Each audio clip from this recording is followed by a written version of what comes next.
Some mornings begin like every other, until one moment decides it will change everything you've ever believed.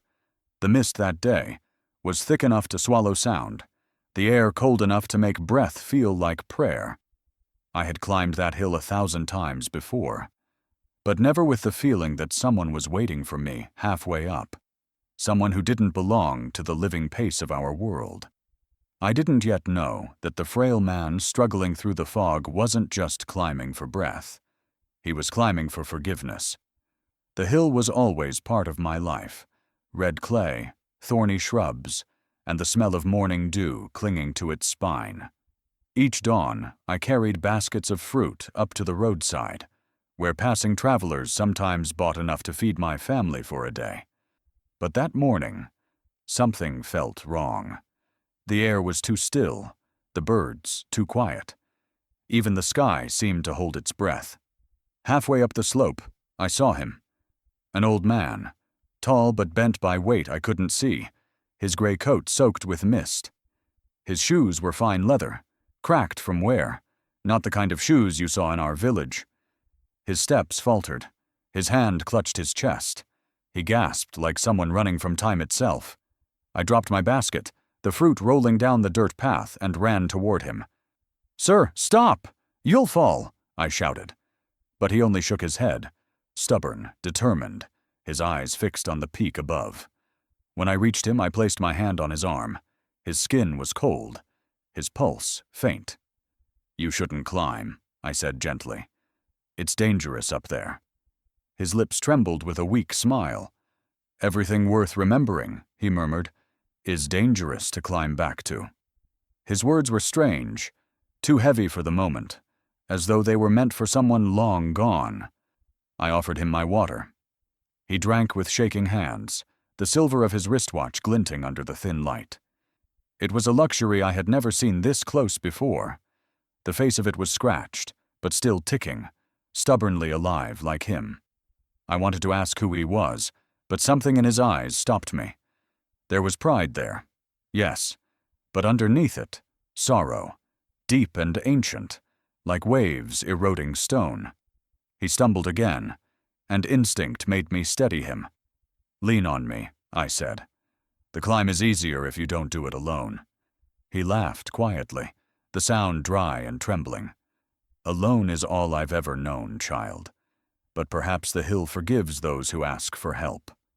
We walked together, step by slow step, the world shrinking behind us into mist. He didn't speak much, only glanced at the valley below now and then, the scattered huts, the grazing goats, the thin silver of the river curling through the fields. "Beautiful," I said softly, wiping the sweat from my brow. He nodded. "Yes. I built my life above this view. I used to look down at the world from the window of a plane, where clouds looked like land you could walk on." He smiled faintly. "But you forget how fragile air is when you live too long above it." I frowned, unsure what he meant, but his voice broke on the last word. There was grief in it, the kind that lives too deep to cry out.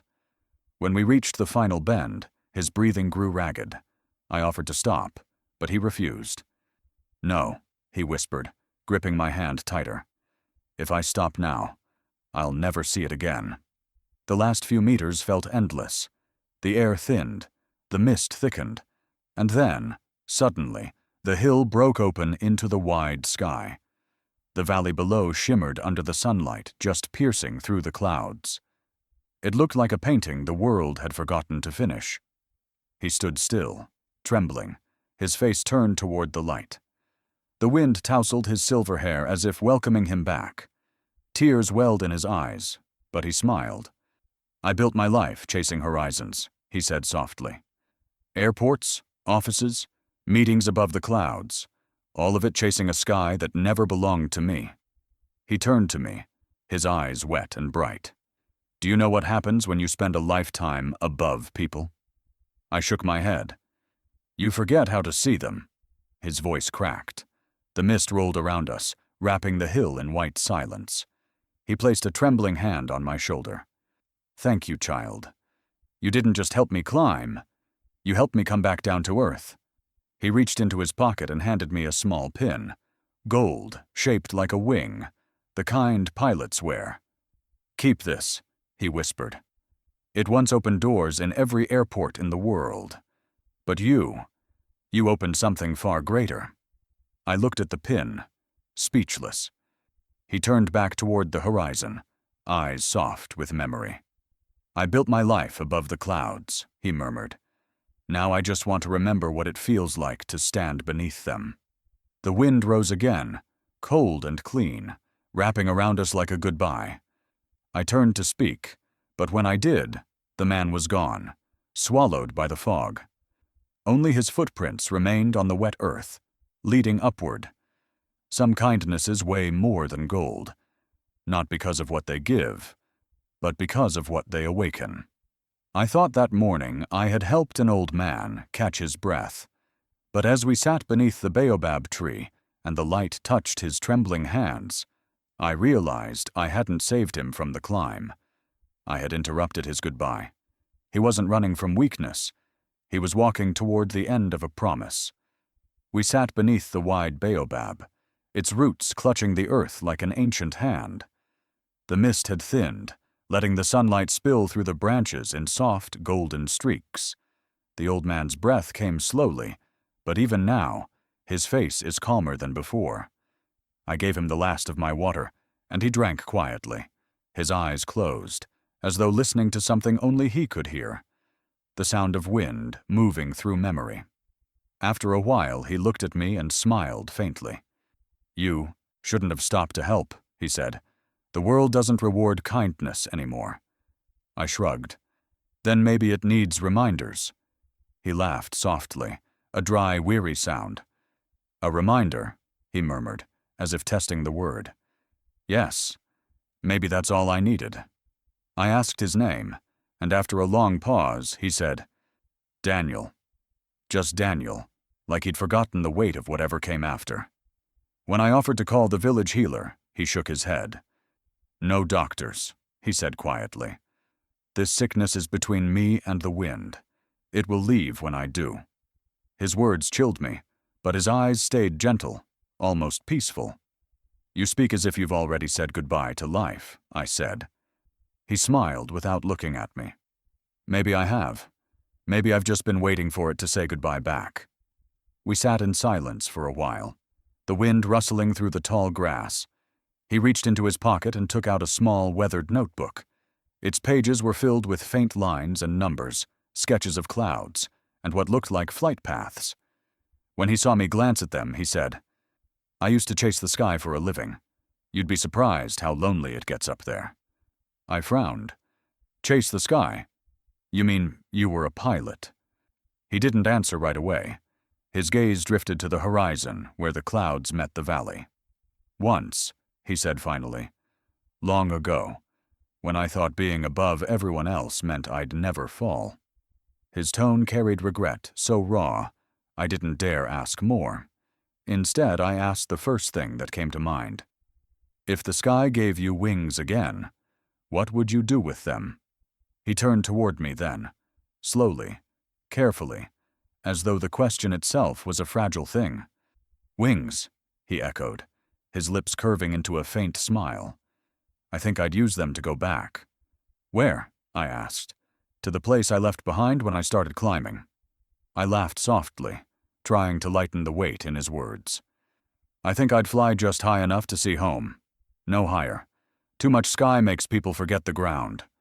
He studied me for a long moment, that same strange, knowing look in his eyes. "You have no idea how right you are." The silence that followed wasn't empty. It felt sacred, like the hill itself was listening. Eventually he stood, slower this time, his legs trembling under his weight. I rose to help him, but he shook his head. "I can make the rest of the climb alone," he said. "You've done enough." "But you can barely walk," I protested. He smiled again, a faint, tired smile that somehow carried peace. "You don't climb to reach the top, Amara. You climb to remember what you left behind." I blinked in surprise. "How do you know my name?" He chuckled softly, looking at the golden light breaking through the clouds. "Names travel on the wind," he said, "and the wind remembers kindness." Before I could respond, he reached into his coat and held out something small, a metal pin shaped like a wing, gleaming faintly despite its age. "Keep this," he said, pressing it into my palm. "The sky forgets faces, but it remembers hearts, and one day, this might remind it of yours." I tried to hand it back, but he closed my fingers around it, his grip surprisingly firm. "The sky remembers kindness," he repeated softly, as if sealing the words with breath. Then, without another word, he began climbing again, each step slow, deliberate, like he was counting them. I watched until the mist swallowed him whole. When I finally turned to leave, the pin glinted in my hand, gold against brown skin, warm despite the wind. I didn't understand why my chest felt heavy, or why the silence around me seemed to hum with something unspoken. That night, I couldn't sleep. His words echoed in my mind. The sky remembers kindness. They didn't sound like a proverb. They sounded like a goodbye. At dawn, I climbed back up the hill. The air was clearer this time, the sky a brilliant blue. But when I reached the baobab tree, the place where we had sat was empty. No footprints led down the hill, only faint marks leading upward, and then disappearing where the mist began. I called out his name once, twice. No answer. The hill was silent, the air still, the world holding its breath. I looked down at the golden wing in my hand, its surface glinting against the morning sun, warm, almost alive. And for the briefest moment, I swore I heard his voice in the wind. "The sky remembers, Amara, always." There was a time when the hill beyond my home felt like the last place in the world untouched by sorrow, where the wind carried only the scent of rain and wildflowers, and silence felt sacred. But lately, that silence has changed. It trembles with questions I cannot answer, as though the earth itself remembers something it can no longer bear to keep buried. Each evening, when the sun melts behind the trees and the valley sinks into shadow, I hear it, a faint murmur rising through the stones, the hill whispering my name in a voice that does not belong to this world. I used to climb there for peace, but now I climb because I need to know what haunts it. The villagers have always warned that some places remember too much, that the ground can hold on to the grief of those who once walked it. I thought it was only superstition until the whispers began.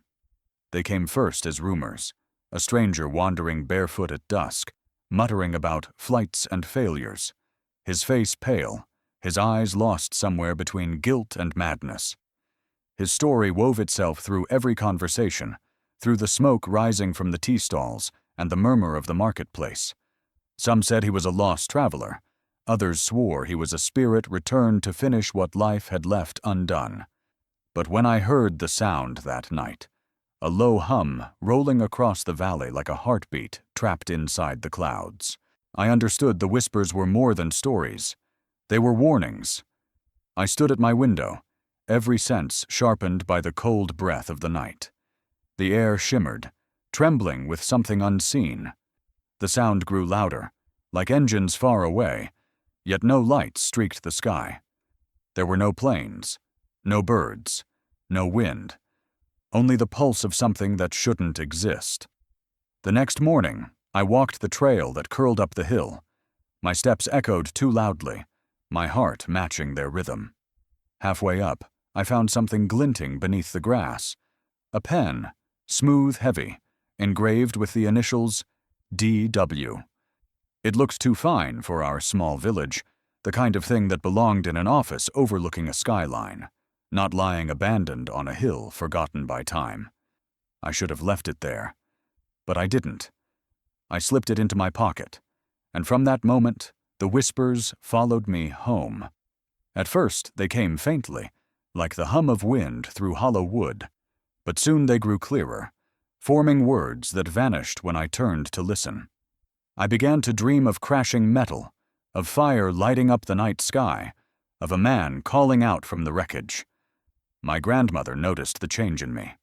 One morning she looked at the pen in my hand and crossed herself. "That gold doesn't belong to the living," she said softly. "It glows for those who are already chosen." Her words sank into me like stones. I laughed, but it sounded hollow. Something in me already knew she was right. Then, just when the air felt too heavy with unspoken things, the strangers arrived. Black cars cutting through the dust, their windows tinted, their silence colder than the metal they carried. They asked for a man named Daniel Wren, a missing executive, a pilot who vanished mid-flight. They showed me his photograph. I recognized him instantly. The same face the villagers described, the same eyes that haunted my dreams. I told them I hadn't seen him, but as they turned to leave, I noticed one of the men glance at the hill with a look of unease, as though he too could feel something breathing beneath its soil. When the cars disappeared down the road, the night returned heavier than before. I stood at the edge of the trail, the pen cold in my palm. Then, under the moon's pale light, I saw the golden wing pin on my wrist begin to shimmer. Faint at first, then pulsing softly, like it was alive. I didn't move, because at that moment, the whispers rose again, louder, closer, carrying a single question through the wind. "Why did you come back, Amara?" There are moments when the world stops breathing, when time itself seems to hesitate between one heartbeat and the next. And in that breathless silence, something shatters inside you, before you even understand why.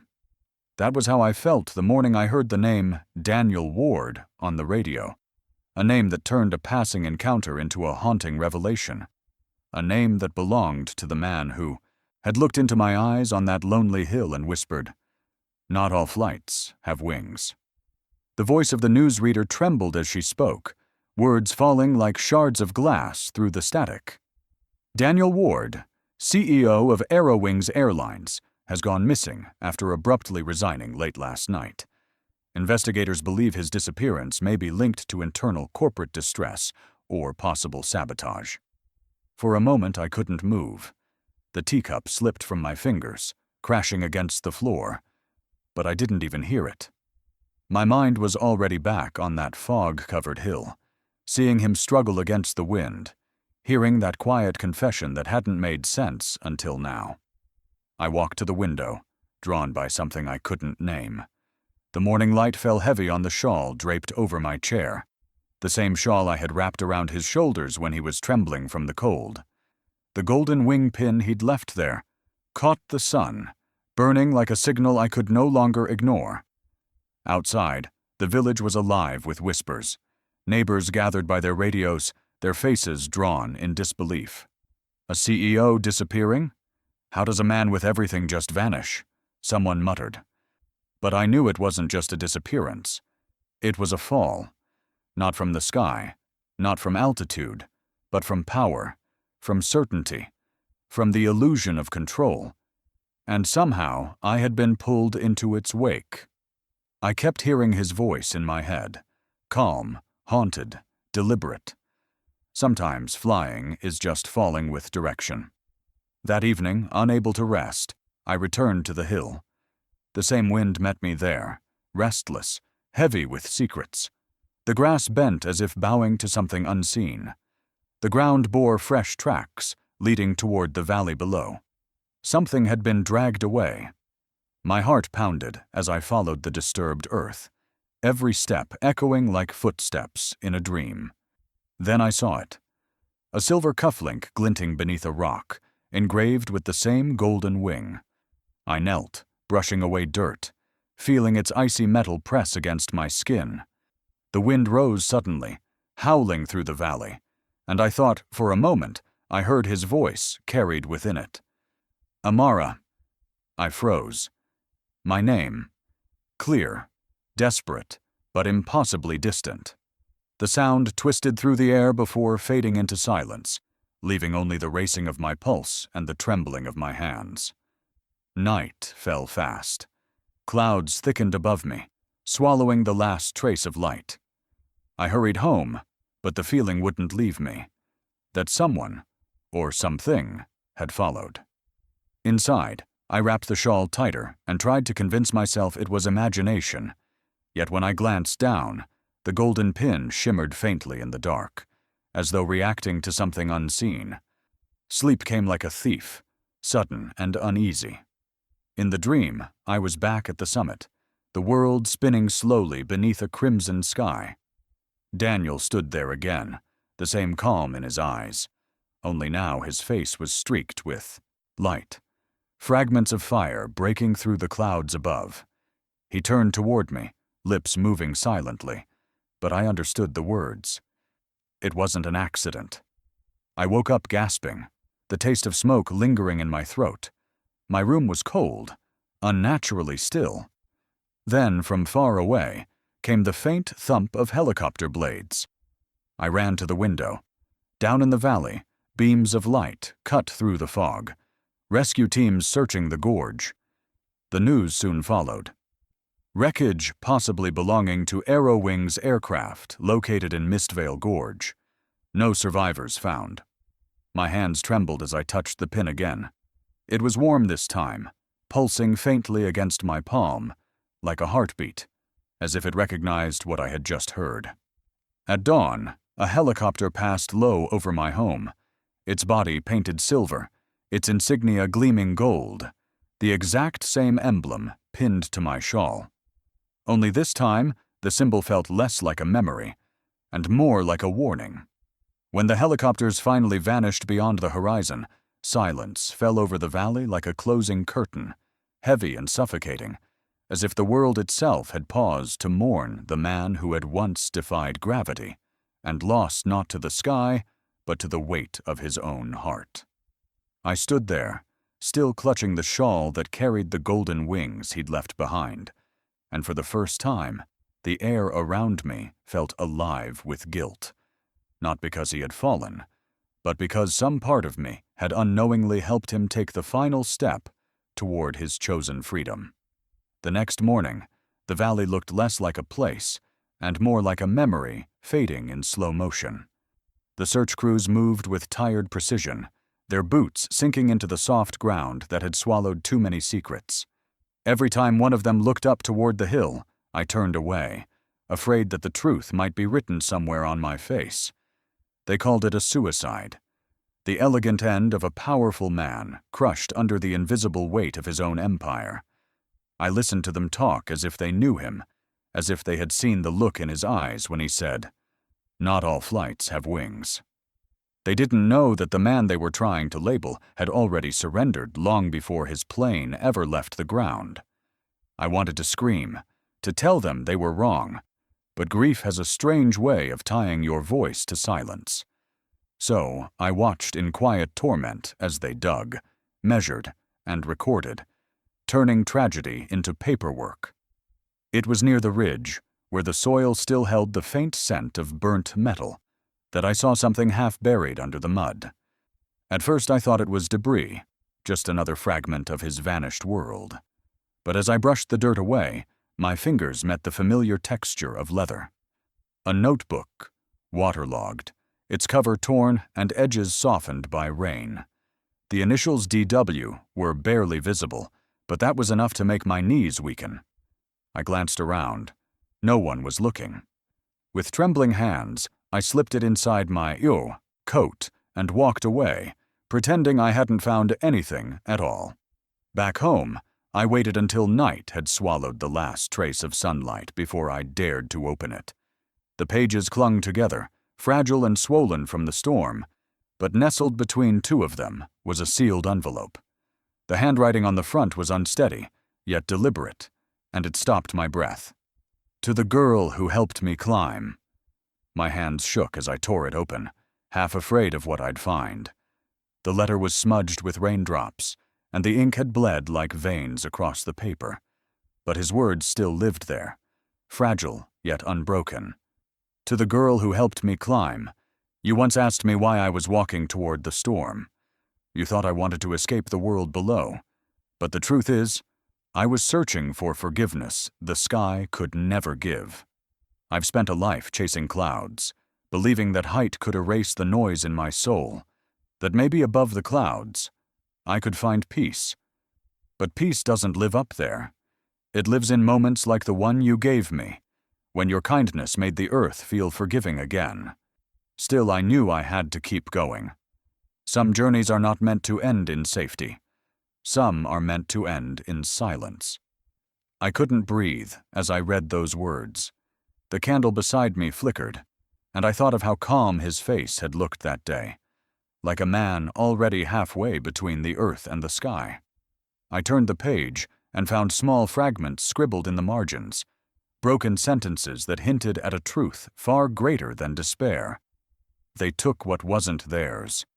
The wings were never meant to fly again. If the truth falls, I must fall with it. My pulse quickened. These weren't the words of a man escaping guilt. They were the confessions of someone protecting something, or someone. I folded the letter carefully, but just as I slipped it back into the notebook, headlights swept across my window. A car had stopped outside. 2 figures stepped out, their silhouettes tall and deliberate, their movements too synchronized to be casual. I snuffed out the candle, heart pounding. A firm knock echoed through the door. "Miss Amara," a voice called, calm and rehearsed. "We're with the Aero Wings Investigation Unit. We'd like to ask a few questions about your encounter with Mr. Ward." My throat dried. They sounded official, but there was something off. A stillness in their tone, like people who already knew the answers they were asking for. I opened the door halfway, enough to see their faces. Their smiles didn't reach their eyes. One asked when I'd last seen Daniel. The other scanned the room like a hawk. "If you find anything belonging to him," the taller one said, "we recommend you turn it over immediately, for your own safety."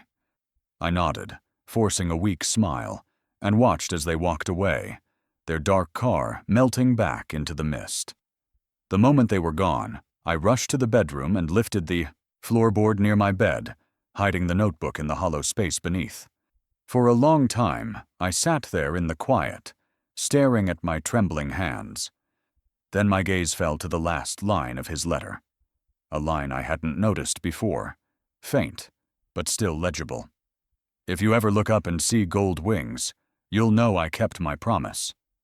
My breath caught as the window creaked open slightly, letting the wind curl around the candle flame.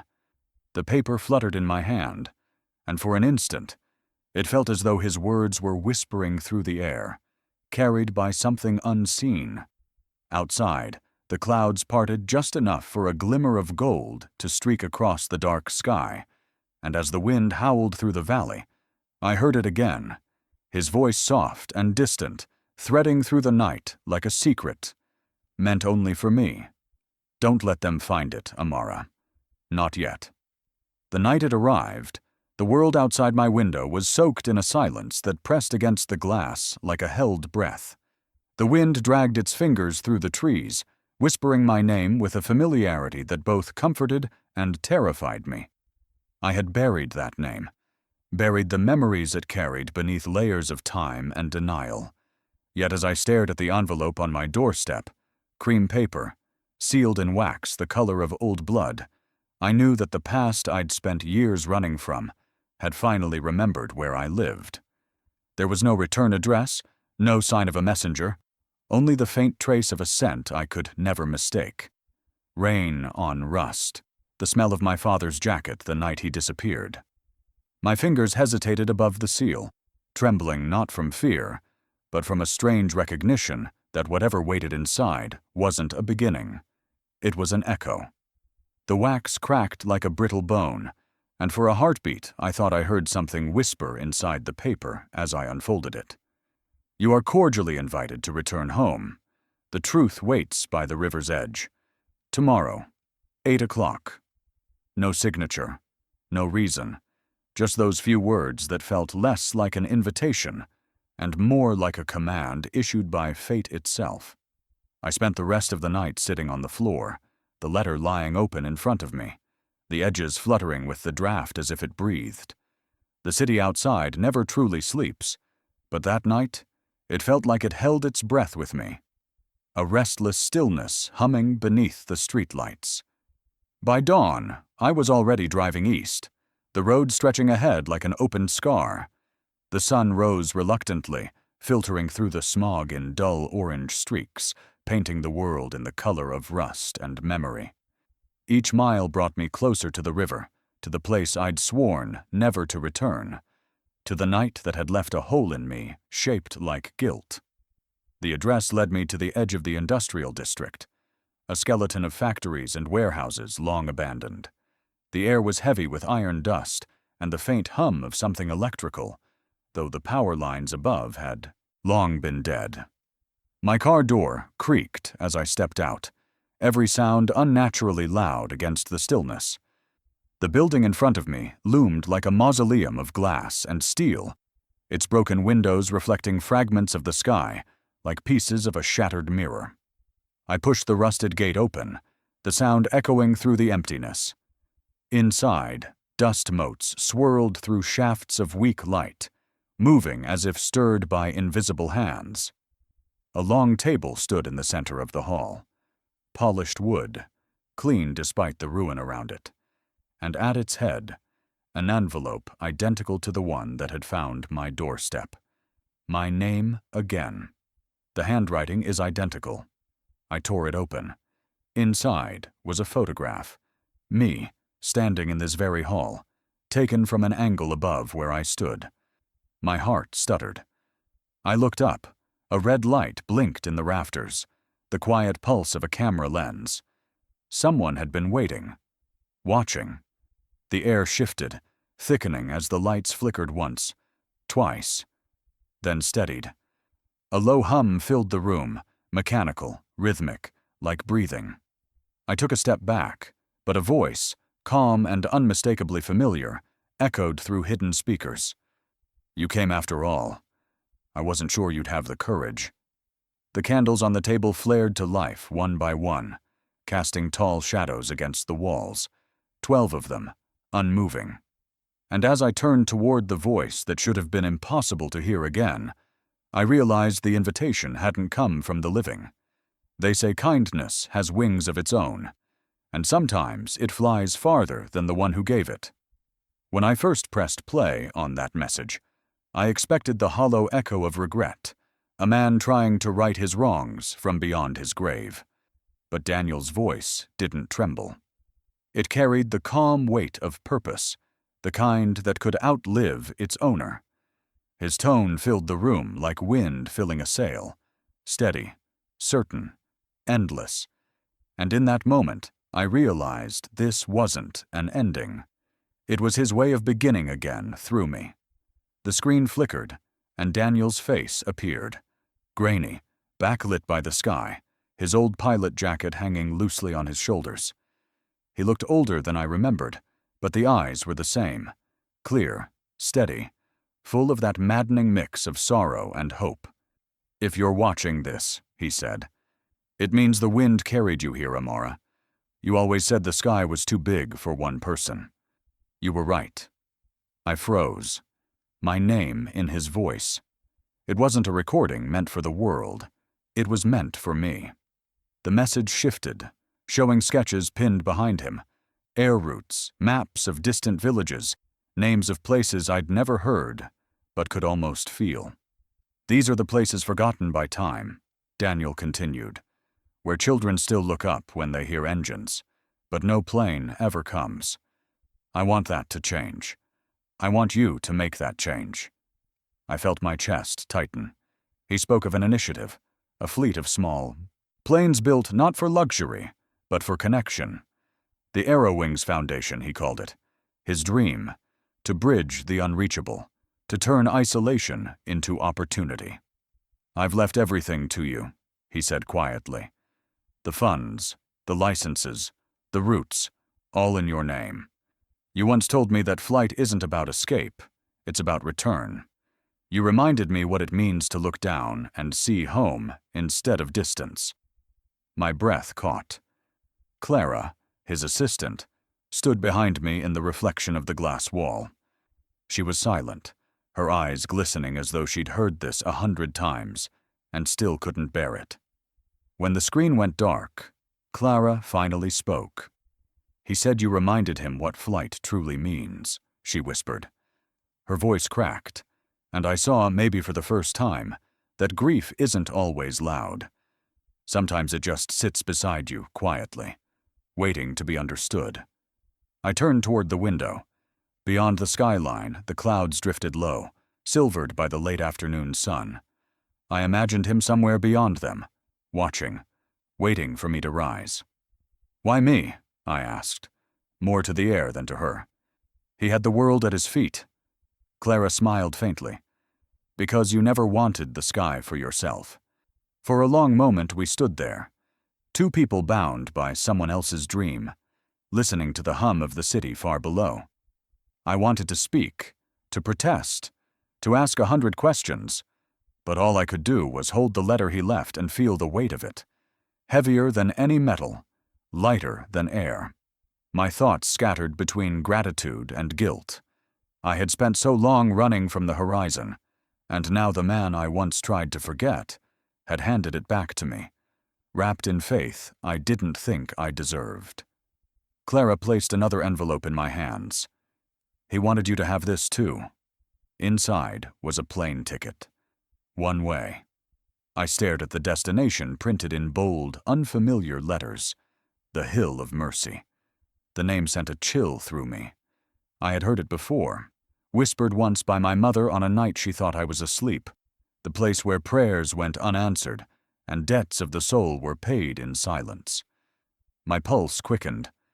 I looked at Clara, but she wouldn't meet my eyes. "Why there?" I asked. Her lips trembled. "Because that's where he fell," she said. The wind outside shifted, carrying the faint echo of engines, distant, rising. And as I clutched the ticket, I knew the journey Daniel had started in the skies wasn't finished. It was waiting for me to take a flight they say the sky has no memory. But as the plane lifted into the wind, I felt it remember me. Every gust that brushed the wings carried whispers of the past I tried to bury. Whispers of Daniel, of the promises he made beneath that golden hill, of the love that turned into silence. The higher we climbed, the more the clouds felt like ghosts, closing in to remind me that no distance could ever erase where my story began, or where it ended. The hum of the propeller blended with the pounding in my chest, each rotation sounding like a heartbeat I'd forgotten how to trust. The pilot, a man whose voice seemed too calm for the trembling of the aircraft, glanced at me with quiet recognition. "You must be Amara," he said, as though my name was something sacred. Daniel designed this route himself. He called it the Path of Return. The words struck like thunder against my heart. The Path of Return. Even after all these years, Daniel still found a way to guide me. Not through letters, not through dreams, but through the very sky that once separated us. I turned toward the window, watching the world fall away beneath us. Villages shrank into specks of dust, rivers curled like veins of light. And then I saw it. The hill. My hill. The one where he told me, "If I ever disappear, look to the sky. The answer will come from above." My reflection in the window looked like a stranger's. My eyes were swollen from nights spent trying to forget the last thing Daniel said, before he vanished. If the truth hurts, don't dig for it. Some things are buried because they're not meant to be found. Yet here I was, flying straight back into the heart of everything I wasn't meant to know. The pilot adjusted the controls, his hands steady, his expression unreadable. "He said you'd come," he murmured. "Said you'd follow this path when you were ready to face what really happened." I swallowed hard. Face what? His silence was my answer. The clouds thickened, heavy and gray, swallowing the plane in their cold breath. The cabin lights flickered. For a heartbeat, I felt weightless, like the world below had vanished, like I was drifting through time itself. "It's just turbulence," he said softly, but the tremor in his voice betrayed him. My hand tightened on the armrest. "This route, it feels like it's leading me somewhere specific." He hesitated, then said, "It is." My pulse quickened. "Where?" "To what Daniel left behind." The plane steadied again, the mist outside thinning. Through the veil of clouds, I saw a golden shimmer stretch across the landscape below. Not sunlight, but something almost divine, forming what looked like a wing etched into the earth itself. "Do you see that?" I whispered. "The sign of return," the pilot replied. "He said it would appear when it was time for you to come home." I leaned closer, pressing my palm to the glass. The golden wing pulsed like it was alive, guiding us toward the hill. "He's gone," I murmured, half to myself. "I buried him in silence. He can't be calling me back." "Are you sure?" the pilot asked. The question hit harder than any storm. Before I could answer, the radio crackled, a jagged sound that sliced through the steady hum of the engine. Static filled the cabin. Then a voice broke through, faint but unmistakable. "Amara." My breath stopped. I stared at the speaker, waiting. "Did you hear that?" I asked. The pilot frowned. "Hear what?" "That voice. Say it again." The static deepened, and then, clearer, colder. "Amara, if you're hearing this, then you've found it." My blood froze. Daniel's voice. Calm, deliberate, hauntingly alive. "Play it again," I whispered, my throat dry. The pilot pressed a small button on the dashboard, and the voice returned, steadier this time, as though it had been waiting years for me to listen. "You were never meant to forget," Daniel said. "Every step, every loss, every silence. It was part of the return. Beneath the hill lies the truth I couldn't carry with me. Beneath the hill." My stomach tightened. That was where we'd buried the box, the one he'd made me swear never to open, the one I left behind the night he disappeared. "What's under there?" I demanded. "What did he hide?" The pilot didn't look at me. He said only you could decide whether to uncover it. He also said, "The truth changes everything." My pulse roared in my ears. "He's dead," I said, as if saying it out loud could make it real. "Then how is he speaking to you now?" The question tore through me. The plane dipped slightly, and through the storm of light and shadow, the hill grew closer, its edges lined with gold, its summit glowing as though the heavens themselves were pointing me home. The message ended abruptly. Silence filled the cabin, thick and heavy, broken only by the engine's hum. I leaned back, trembling, unsure if I wanted to cry or scream. "We're almost there," the pilot said softly. "And when do we land?" I asked. He looked at me, eyes glinting with something that wasn't pity, something closer to fear. "That's when you'll learn why Daniel called this the path of return." The plane began its descent, the air thinning, the light sharpening into a violent brilliance. I could see the trees swaying below, the old oak at the center of the hill, the place where everything started. I reached for my seatbelt, tightening it, whispering under my breath, "Daniel, if this is your doing, I'm ready. Show me." The ground came rushing up, the golden light flaring until it swallowed everything. For one suspended moment, I thought I saw a silhouette standing by the oak. Tall, motionless, watching the sky. The wheels scraped the earth, the jolt snapping me back to breath. And then I looked again. The figure was still there. The light shifted, revealing the faint outline of his face. It was Daniel, or someone wearing his face. And before I could scream, he raised his hand, pointing directly at me. They say the earth remembers those who fall upon it, but I learned that some hills don't bury the past. They lift it to the heavens. The morning I climbed that slope again, the same place where Daniel had once stood waiting, I realized that grief doesn't fade with time. It evolves. It learns to fly. The wind was gentle that morning, carrying with it the scent of rain and the sound of children's laughter from the valley below. The figure I thought I'd seen from the plane was gone, as if swallowed by the light itself, leaving behind only footprints that led nowhere. For a long time, I stood where he had once stood, feeling the weight of the world press against my ribs. Beneath the oak, I found what Daniel had left for me, a weathered metal box, buried under soil that crumbled at my touch. Inside, wrapped in the same scarf I wore the day he left, were blueprints and a letter. His handwriting trembled across the page, but his words were clear. For every dream that died on this hill, let another be born in its place. This land belongs to the children who will learn to fly. My tears blurred the ink, but the message burned itself into my heart. I spent weeks rebuilding what time and silence had broken, clearing the weeds, mending the old paths, and shaping the ground the way Daniel had once imagined it. The villagers who once whispered my name in pity now came to me with hammers, nails, and hope. I told them Daniel's dream, and soon it became ours, a small airstrip for those who never thought they'd touch the sky, and beside it, a school for children who had lost everything but their will to dream.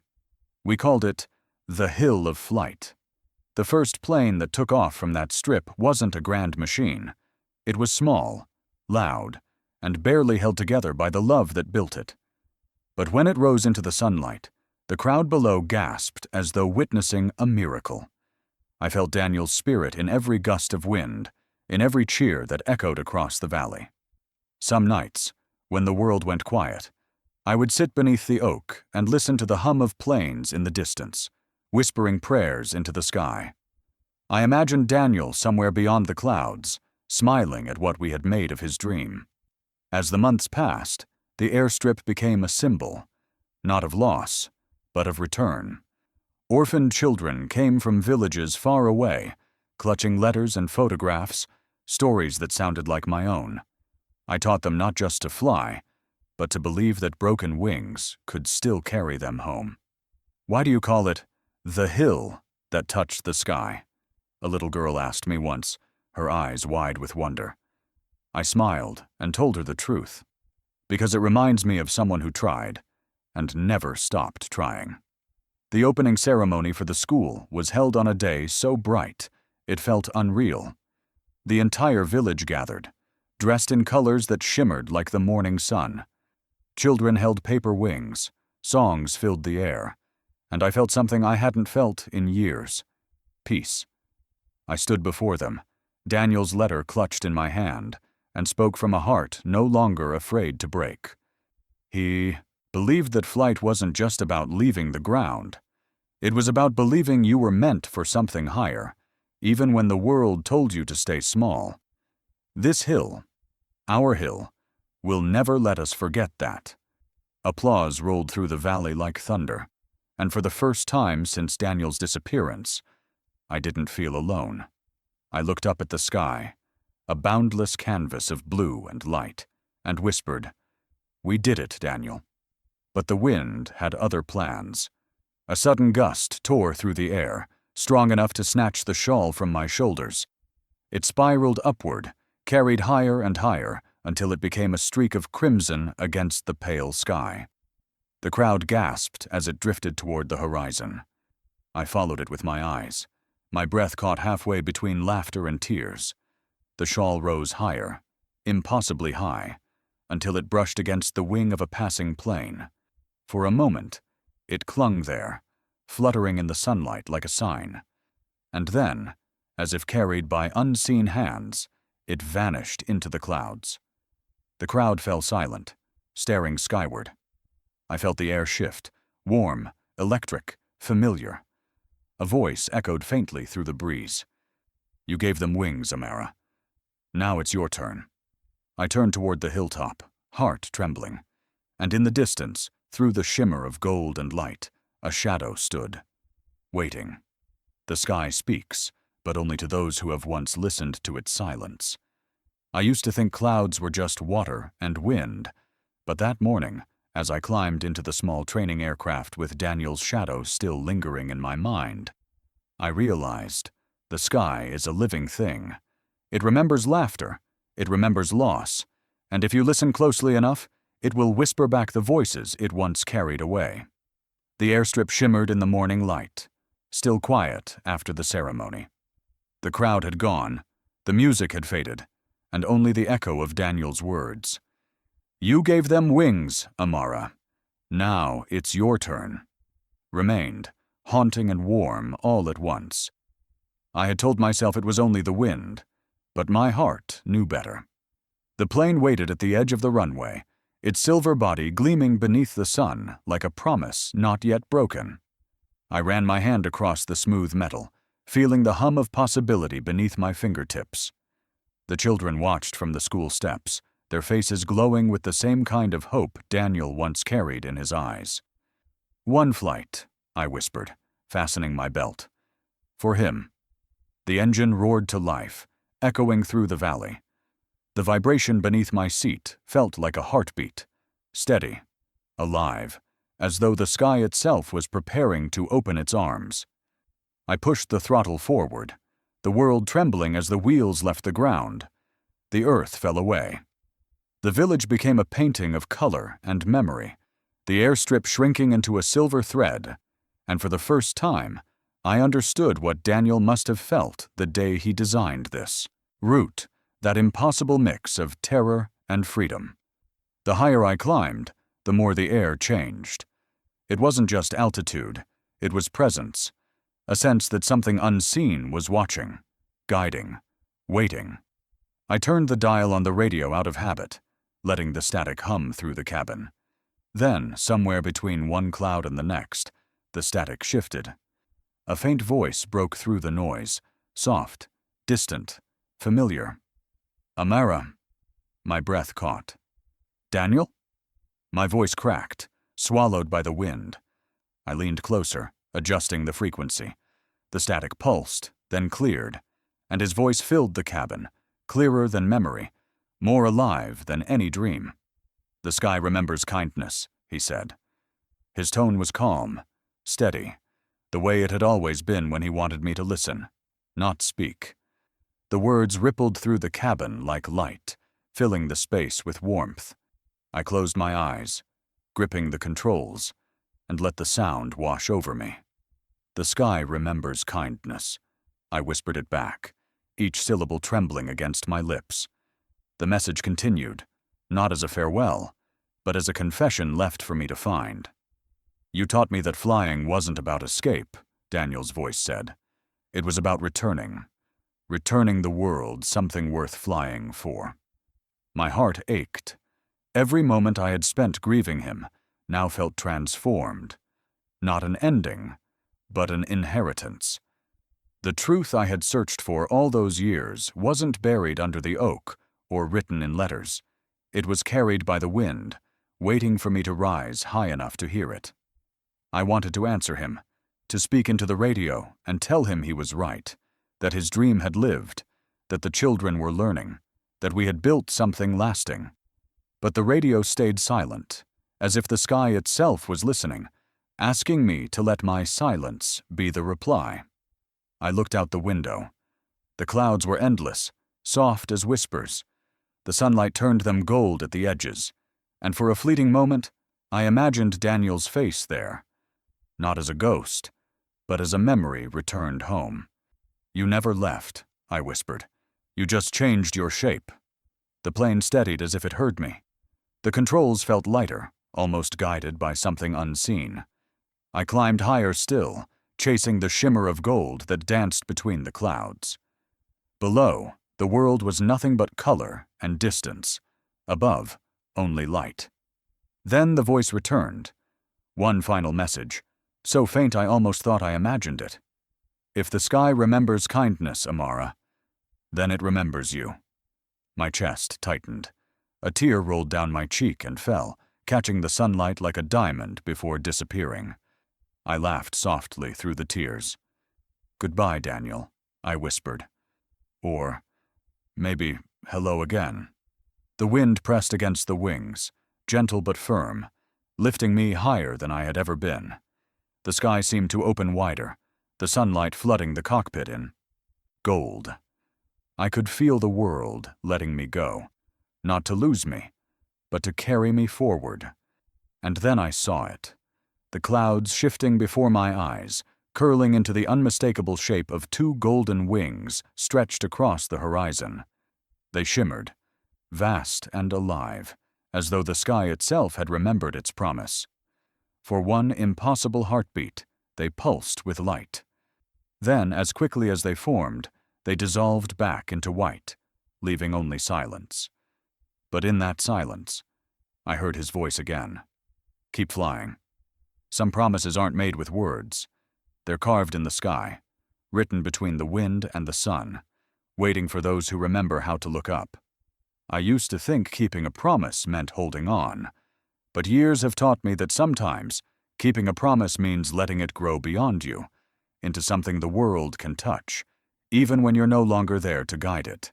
Time has a strange way of healing what memory refuses to let go of. Years have passed since that last flight, yet every morning when the sky turns gold, I still hear Daniel's voice echoing somewhere above the clouds, soft, steady, reminding me to keep flying.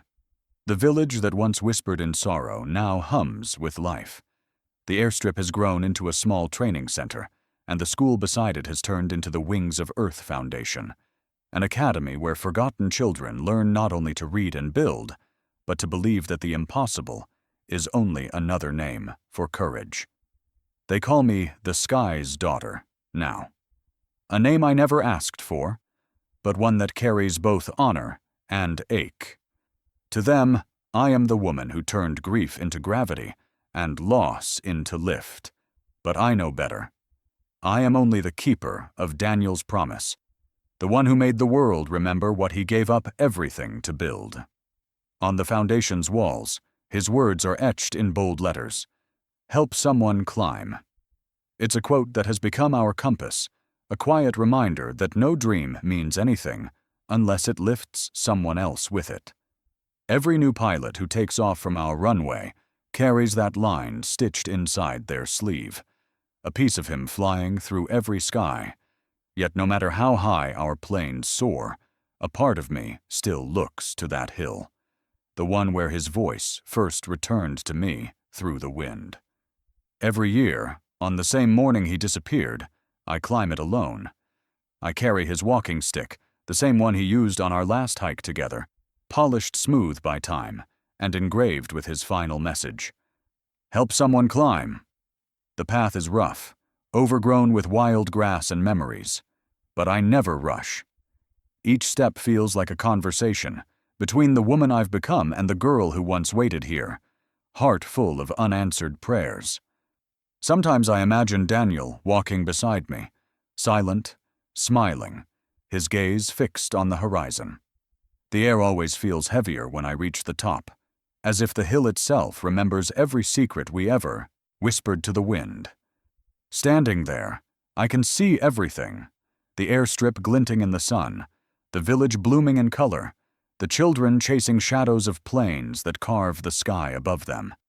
It's beautiful, but it's also bittersweet, because every miracle carries the echo of its maker. The foundation has expanded beyond anything Daniel could have dreamed. Our wings reach villages I've never seen, mountains I'll never climb.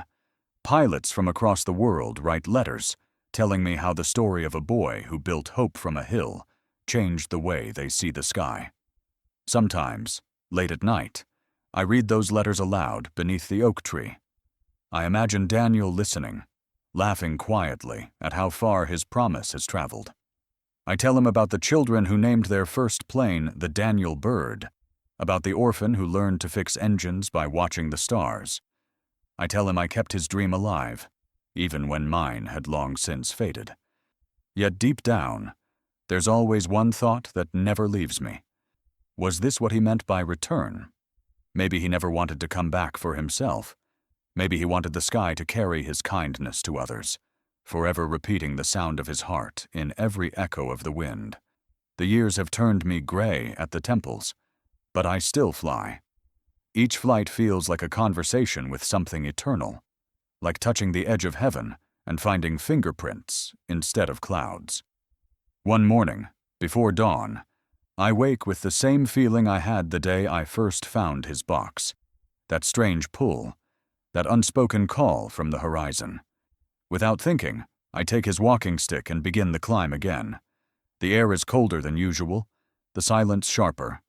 The hill greets me with its familiar breath, the scent of wet grass, the hum of wind whispering through leaves.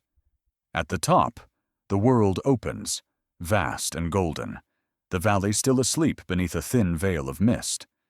I close my eyes and whisper, "I kept my promise, Daniel. They can fly now."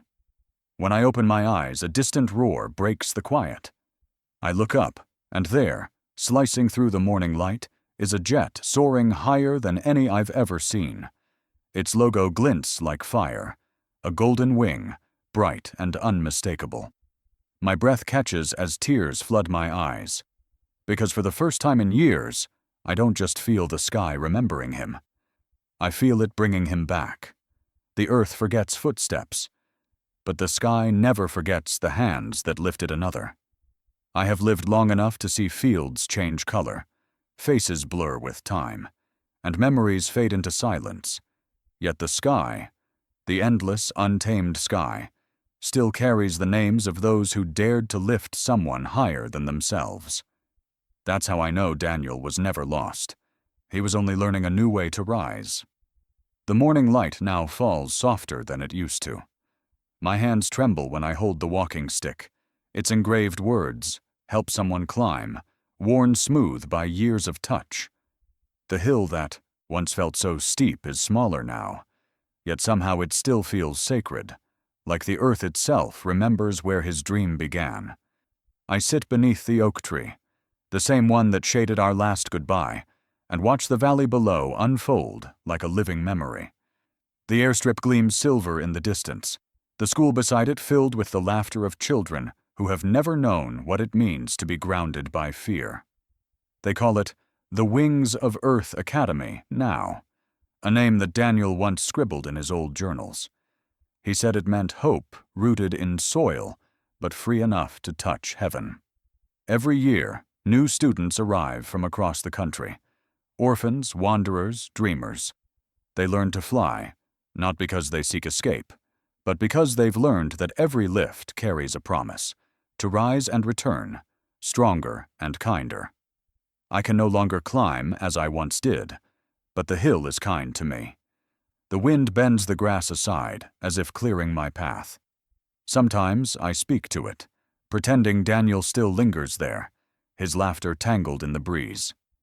Perhaps it's foolish, but I've come to believe that love doesn't vanish.